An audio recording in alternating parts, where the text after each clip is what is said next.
Special guest of honor. When it came okay, I have just been told that Yeye Tayeshe is actually the mother of the day. So we want to celebrate our distinguished personality. Mama, you are highly appreciated. God bless you. Thank you very much. Ẹ jẹ́ ká máa fi ojú wọn tó. Ẹ jẹ́ ká máa mú wọn wọ̀ díẹ̀díẹ̀. Tá bá bímọ méjì mẹ́ta, ẹ jẹ́ ká fojú wọn wọ̀. Tẹ́ bá wo àwọn bàbá wa bàbá Sàlá, ìyá Sàlá láyé ìgbà yẹn.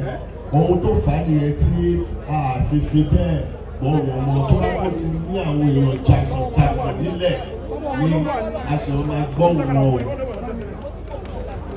Bàbá láti Ọlọ́run á wà pẹ̀lú yín. Kékeré kan ní wọ́n pè ní YouTube nínú tí ẹni fídíò ní wọn YouTube ní ẹ̀rẹ̀ sí ló báyìí. Mo gbọ́dọ̀ ní ọmọ ìlú fún tọ́lẹ́ta ọkùnrin tó bá ẹ ṣe mo dúpẹ́ o. Ẹ ṣe lọ́pọ̀lọpọ̀ Ọlọ́run á wà pẹ̀lú yín o.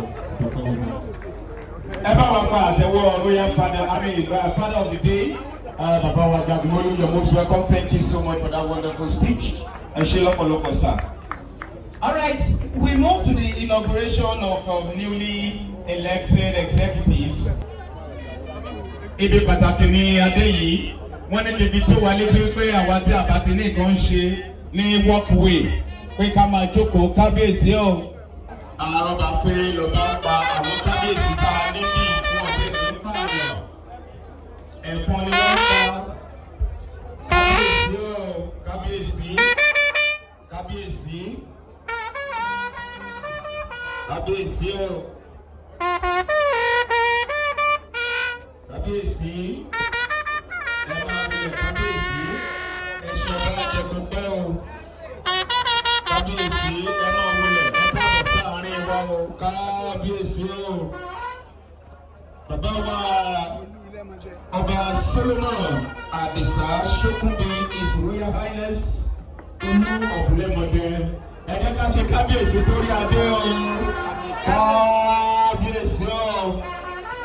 Òde àwọn lọ́ba lọ́wọ́ àbúlọ́jọ́ òní. Ọ̀rẹ́ òyìn ọ̀rẹ́ kábíyèsí ti rí kábíyèsí ọ̀rẹ́ wọn. Olú Ọbádé àti Olú Lemode ìlú yóò ní bàjẹ́. You're highly recognized, you're highly welcome. Baba, His Royal Highness Ọba Solomon Adisa Sokunbi Olu Lemode, one of the royal fathers of the day, ladies and gentlemen. I can see how very happy the governor president is. He is so happy for today's event.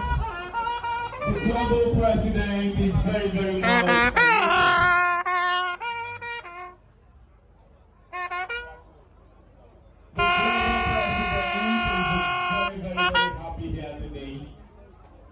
Especially for witnessing Baba's 100 years on earth. The global president is very, very, very happy. He's so happy today. It is obvious, it is clearly written on his face, as well as other executive members, national body. It's obvious they are so happy to be here to witness this very great occasion. Our father Chief Ọmọbọ́lájí Amúsàn ní ìpínlẹ̀ Ògùn, bàbá mi Kọ́lé Owólabí Àjàsá, Àṣàrí Tómòjé bàbá dáadáa, Kánálí Commissioner of Police.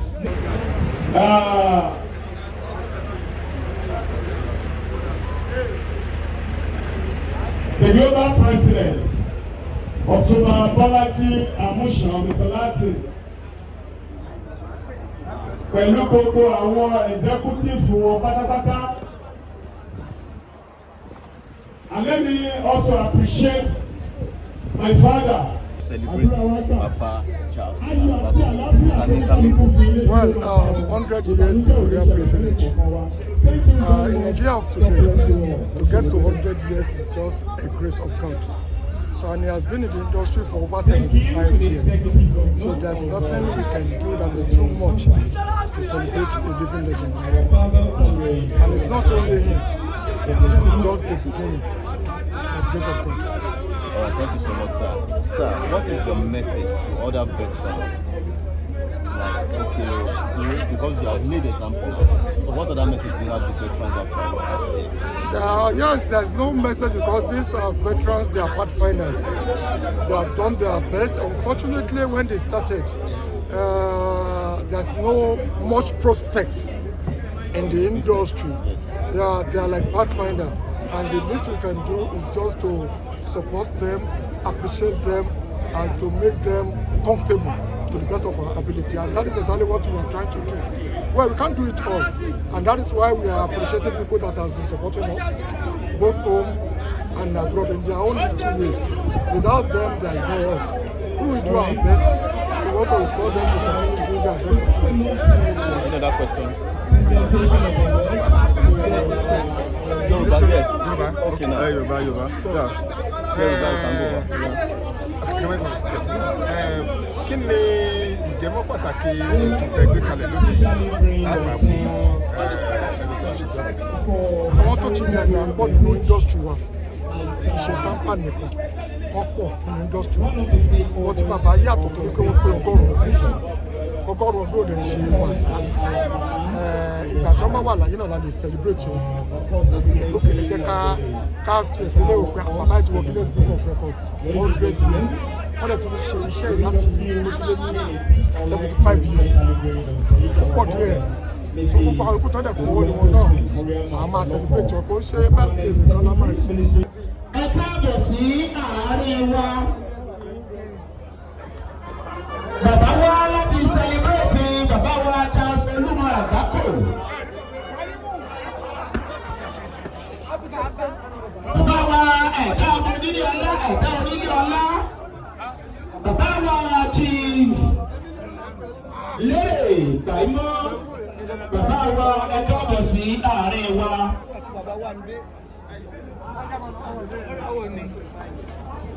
Àti bàbá wa ń dé. Ìvẹ́ǹtì yìí kì í ṣe ìvẹ́ǹtì lásán o.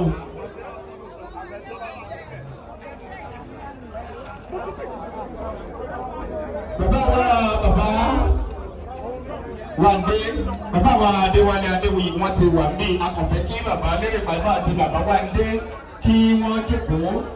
Àwọn àgbààgbà méjèèjì yìí, àwọn bàbá tí à ń wò níwájú nínú iṣẹ́ tápà.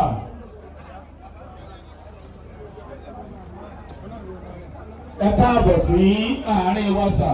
Bàbá wa Lérè Gbàímọ́ bàbá wa ń dé ẹ káàbọ̀ sí àárín wọn àwọn àgbààgbà yóò bàbá wa bá Túndékè lámì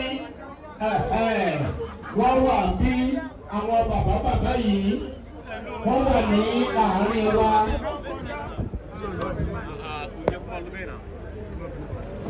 Wọ́n wá sẹlẹ̀bẹ̀tì bàbá wa Chief Charles Olumo, bàbá wa Túndékè lámì, bàbá wa ndé, bàbá lè fàímọ́, àwọn bàbá nínú iṣẹ́ yìí, àwọn àgbààgbà, àwọn ọ̀gá wọ́n wà ń bí lọ́jọ́ òní láti celebrate bàbá wa High Chief Charles Olumo. Bàbá wa lérè pàìmọ́ MFR, you're most welcome sir. Bàbá wa ndé, you're most welcome sir. You're most welcome sirs.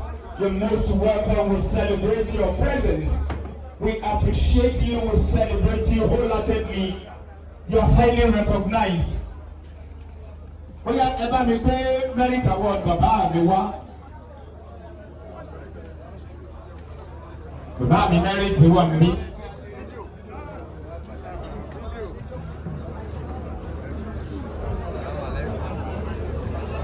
Bàbá wa lérè pàmò àgbáyé túbọ̀ dalẹ̀ fún wa lágbára lọ́wọ́ Ọlọ́run. Àwọn bàbá, even the global president is so very much elated to see these wonderful faces.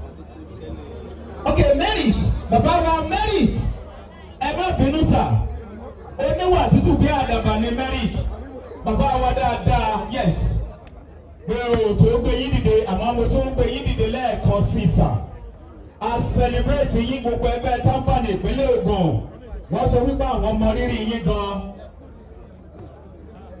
Bàbá wa a ṣẹ̀ṣẹ̀ inaugurate àwọn God bless you sir, thank you sir. Our newly elected executives. Ẹ jẹ́ kí n officially welcome wọn bàbá wa tí wọ́n wà ní kalẹ̀, starting from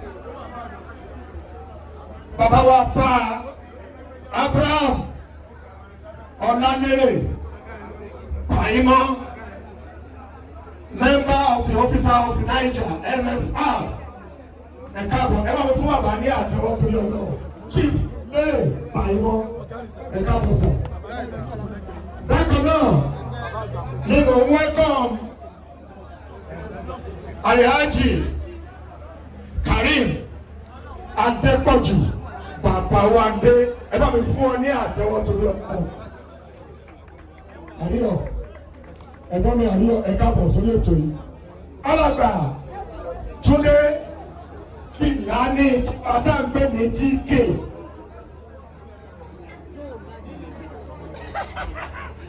Alàgbà Túndé Kìlání, worldwide recognized cinematographer, producer, director. Ẹ bá mi fún TK ní àtẹ́wọ́ torí Ọlọ́run. Why? Ẹni tó lọ sí ẹgbẹ́ ní o tó mú àbúrò ẹ̀ dání, ó jẹ́ kí wọ́n mọ̀ pé bí wọ́n ṣe máa sin òun náà nìyẹn. Gbogbo ẹ̀yin tẹ́ jẹ́ àgbàlagbà tẹ́ wà bí ẹ máa túbọ̀ dàgbà jù báyìí lọ.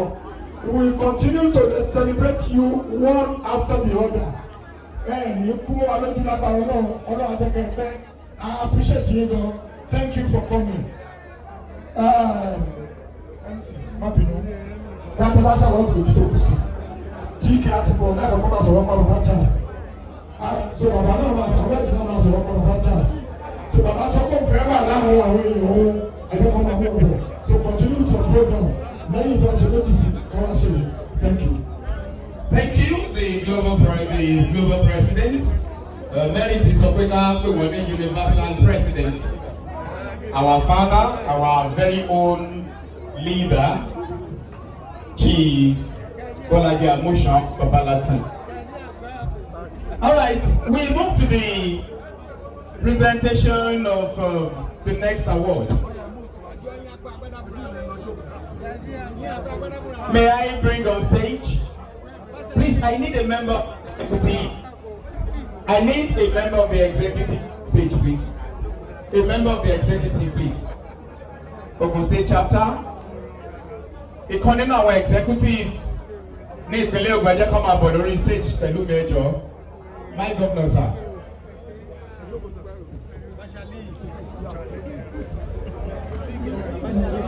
Arwade, please come.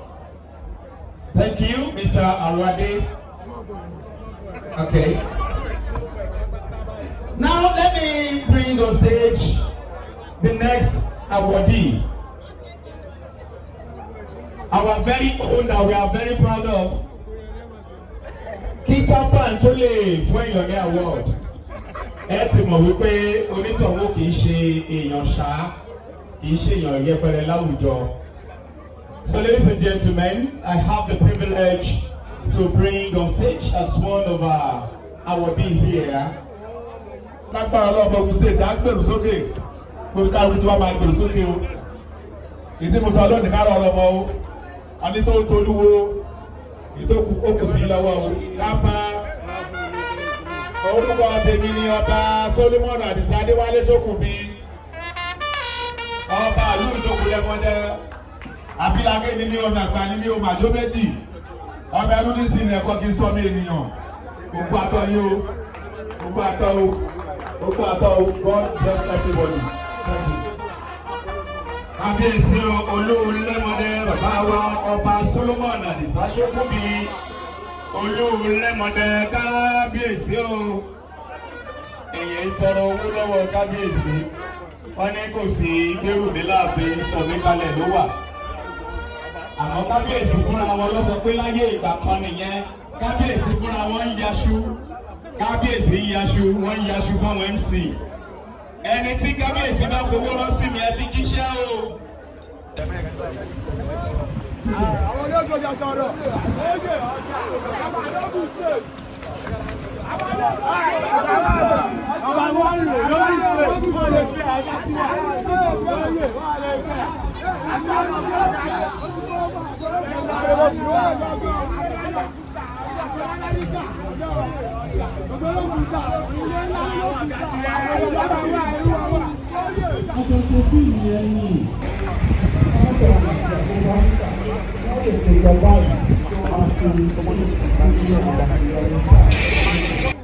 Especially recognized my personal person, Honorable Kolawole Ajeyemi, Daddy Ire.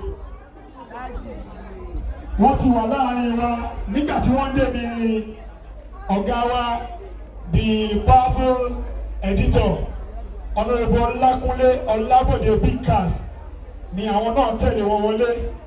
Ọmọ mi wá sọ ìlú náà àtúkọ̀ ń kọ̀ ẹ́ ṣe ọkọ̀ àpàlẹ̀ bàbá wa ká ṣe Olumo Agbako. Thank you, sir. MC, Agbako.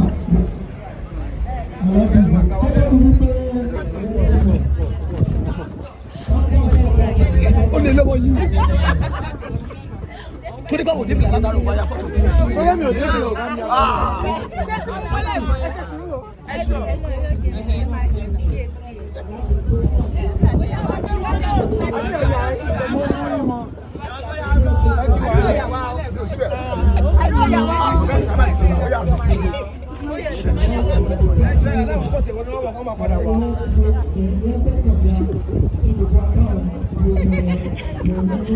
Ẹ jẹ́ kí n wọ́.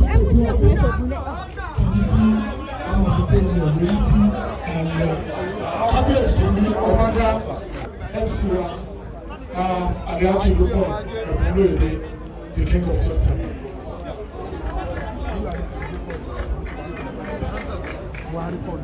Pam mo fi àsìkò kí àwọn dátì mi, àwọn aṣíwájú mi, àwọn bàbá mi. Ẹbí ò ní ohun lọ́dọ̀ yìí hàn bàbá lè mí nílẹ̀. Ẹ wo ti effort gbogbo bí láti ṣe kó èèyàn wá sọ́dọ̀ yín. Kò sí bí kìnìyàn ò ṣe lè dùn láti rí TK institution ní TK.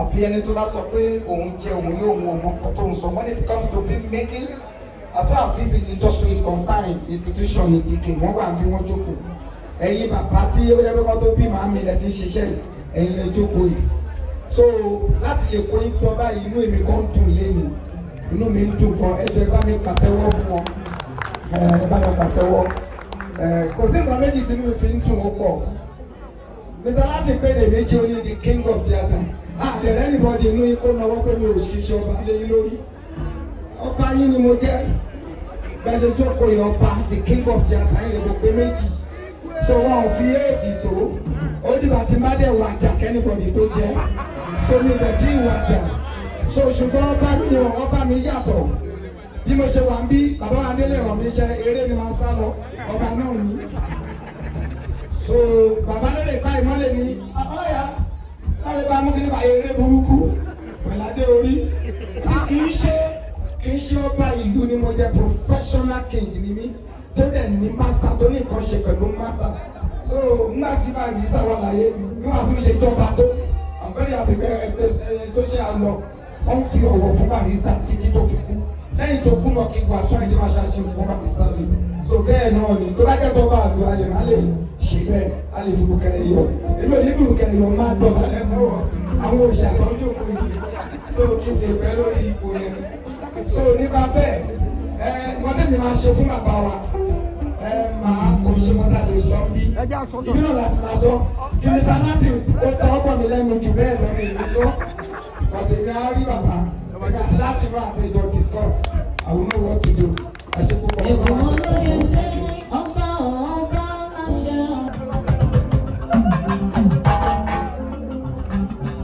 President of the theatre, conference and meeting later on.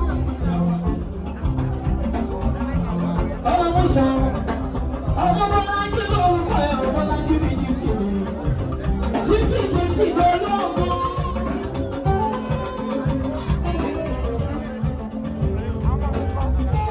Ọ̀nà ìbùkọ́lá, ọmọ Ajeyemi, bàbá Olúwa.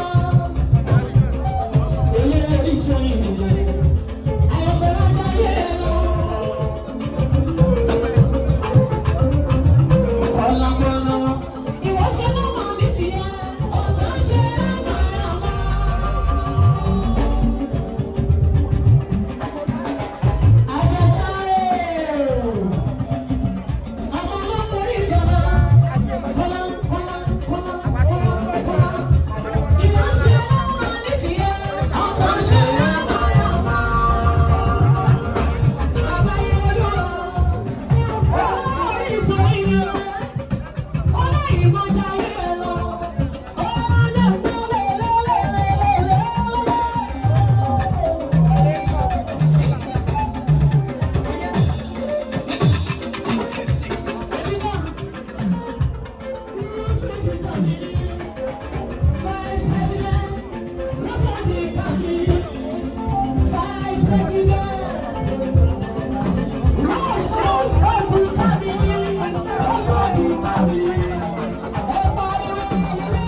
Why are you crying? Very good.